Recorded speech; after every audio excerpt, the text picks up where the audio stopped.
खुंथाय गोहोआव थानाय सरकारनि हेंथायै फिन खेबसेबाव बारग' मन्थ्रि रिहन दैमारिनि गोख्रों बिबुंथि। जाय समाव बिटिआर सरकारा बिटिआर हालामनि रायजो राजाफोरखौ जौगाखांहोनो दाब दाब जायगायाव दावबायथिंनानै हाबा मावगासिनो बे समावनो खुंथाय गोहोआव थानाय सरकारा गावनि बिबानखौ मावफुङा होननानै फोरमायदों बारग' मन्थ्रि रिहन दैमारिया। बारग' मन्थ्रि रिहन दैमारिया बुंदों सरकाराव थालायलायनायानो रायजो राजाखौ थुलुंगा होनो रायजो राजानि हाबाफारियाव फैयाब्ला सरकाराव थानायनि जेबो ओंथि गैया थामहिनबा खोब लासिं सिं। मख'नो गोनांदि बारग' मन्थ्रि रिहन दैमारिया उदालगुरिनि राजकुमब्रि इंराजि फरायसालियाव रुपाथि मायथाइ फोरबो फालिनायनि गेवलां मेलाव गाहाय आलासि महरै बाहागो लाफैदोंमोन।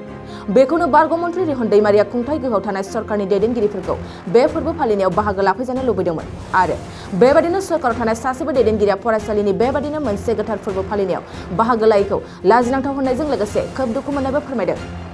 बिथांमोना बुजिनांगौ बे मोनसे शिक्षानुष्ठान बे शिक्षानुष्ठानाव जोंनि गार्जेनफोरखो जोंनि फरायसाफोरखो बेयाव फोरोंगिरिफोरखो मेनेजमेन्ट कमिटिखौ एनकारेज खालामनो थाखाय बिथांमोना फैनांगौमोन। बिथांमोननि दायित्व सरकाराव दं जिहेतु सरकाराव थानाय जुदि मानसिफोरा जुदि रायजो राजाखौ जुदि एनकारेज खालामाब्ला रायजो राजानि थाखाय जुदि बिथांमोना जुदि फैयाब्ला मानोथो थादोंब्ला सरकारावलाय माथो खालामगोन मा खामानि दं सरकारावलाय बिथां बेबायदि जुदि प्रग्रामाव जुदि फैयाब्ला बहा थांगोन बिसोरलाय।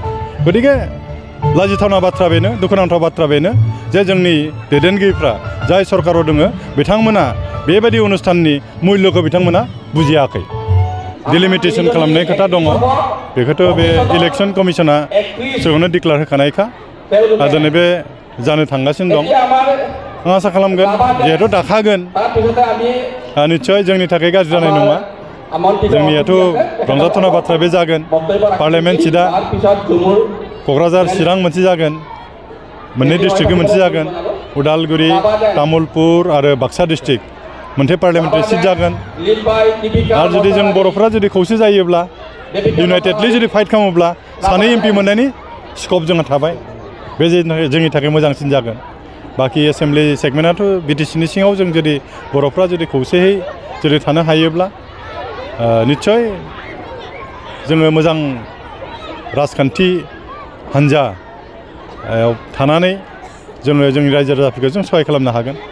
जोंनिनो जोङो लिडारफोरखौ जों मोनजोबगोन रिप्रेजेन्टेटिभफोरखौ जों मोनगोन जोंनि गावनि बेबायदि सुबिदा निस्सय जों मोनगोन आरो।